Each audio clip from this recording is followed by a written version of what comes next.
Assalamualaikum warahmatullahi wabarakatuh. Waalaikumsalam warahmatullahi wabarakatuh. Gimana kabarnya hari ini? Alhamdulillah. Sepertinya semangat sekali ya ini ya. Iya. Sudah sarapan ya ini ya? Belum. Oh, ada yang belum ini. Coba saya tes dulu. Kalau saya bilang semangat pagi, bilang pagi luar biasa, tetap semangat. Itu ya? Ya. Oke. Semangat pagi. Pagi, luar biasa, tetap semangat. Oke, baik. Pada pagi hari ini kita akan mempelajari tentang perkembangan Islam masa Rasulullah di Mekah. Nah, jadi pada hari ini kita akan mempelajari subtema yaitu kebudayaan masyarakat Islam kebudayaan masyarakat Mekah sebelum Islam. Nah, dan juga strategi dakwah Rasulullah di Mekah. Nah, namun waktu yang singkat ini kita akan mempelajari materi yang pertama dahulu. Nah, yaitu kebudayaan masyarakat Mekah sebelum Islam. Nah, kebudayaan masyarakat Islam sebelum Mekah disebut apa, teman-teman? Ada yang tahu? Nah, bagus sekali Mas Taufik. Disebut zaman jahiliyah. Ya, nyala ini. Menyala itu. Oke. Disebut zaman jahiliyah.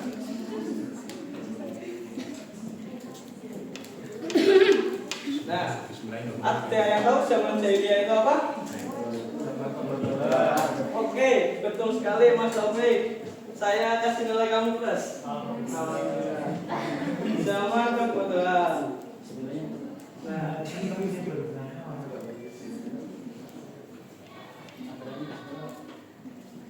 Nah, mengapa zaman jahiliyah disebut zaman kebodohan?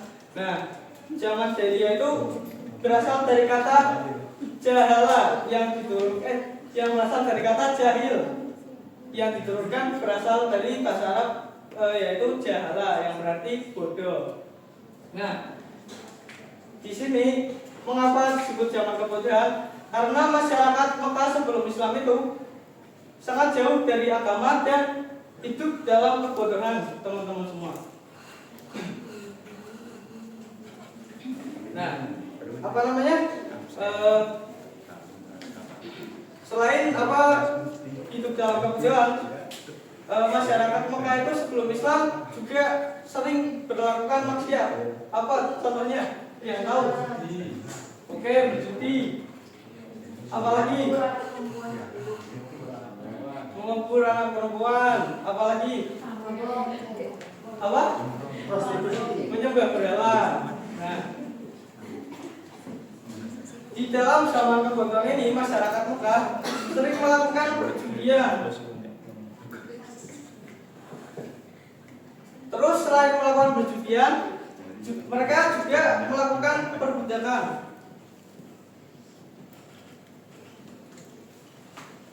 Selain melakukan perbudakan, masyarakat Mekah juga sering mabuk-mabukan anak-anak.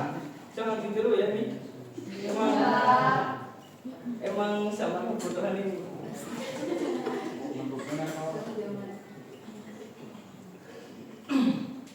Nah, selain itu masyarakat Arab juga sebelum Islam itu kalau punya anak perempuan itu mereka merasa malu. Jadi sebuah aib kalau punya anak perempuan itu. Jadi kalau punya anak perempuan, saya punya anak perempuan ini, baru saya binasakan atau binasakan seperti apa. Jadi ya mereka itu merasa malu kalau keturunan orang-orang Mekah itu orang perempuan, anaknya perempuan. Nah, selain itu dari zaman kebodohan ini, tapi di sisi lain juga kaum masyarakat Mekah ini nggak cuma ada sisi negatifnya, tapi juga ada sisi positifnya.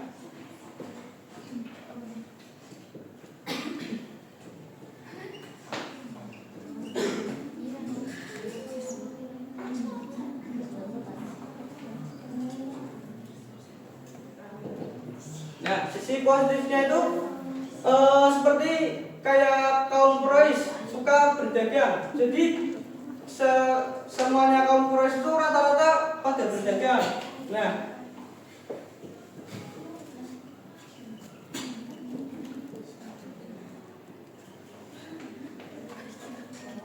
selanjutnya itu bertani dan berkebun. Nah, kalau bertani dan berkebun itu pekerjaannya orang-orang Bani Thaif.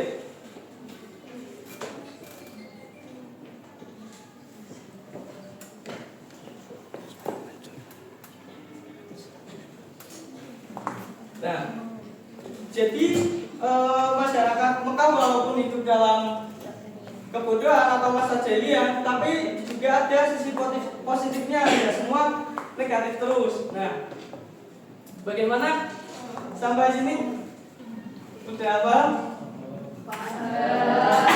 Oke, baik. Karena waktunya cukup singkat, kita bisa lanjutkan di pertemuan minggu depan untuk membahas strategi dakwah Rasulullah di kota Mekah. Nah, sebelum untuk mengakhiri pertemuan kita hari ini, saya mengutip sebuah lirik lagu dari musisi yang bernama Adam Adnan, yaitu liriknya, niatmu, jalanmu sepanjang niatmu. Nah, jadi kalau kalian sudah punya niat, pasti ada aja jalannya. Tapi kalau kalian cuma nggak ada usaha atau semacamnya, ya nggak ada jalannya. Jadi sekuat apapun kalian, kalau nggak niat ya nggak ada jalan kalian menuju kesuksesan. Akhirul kalam, terima kasih. Sekian dari saya. Kurang lebihnya mohon maaf bila ada kekurangan. Jadi tujuan pembelajaran kita hari ini, saya harapkan kalian untuk memahami bagaimana kebudayaan masyarakat Mekah sebelum adanya Islam, untuk perkembangan Islam. Nah, sekian kata. Akhirul kalam. Wassalamualaikum warahmatullahi wabarakatuh.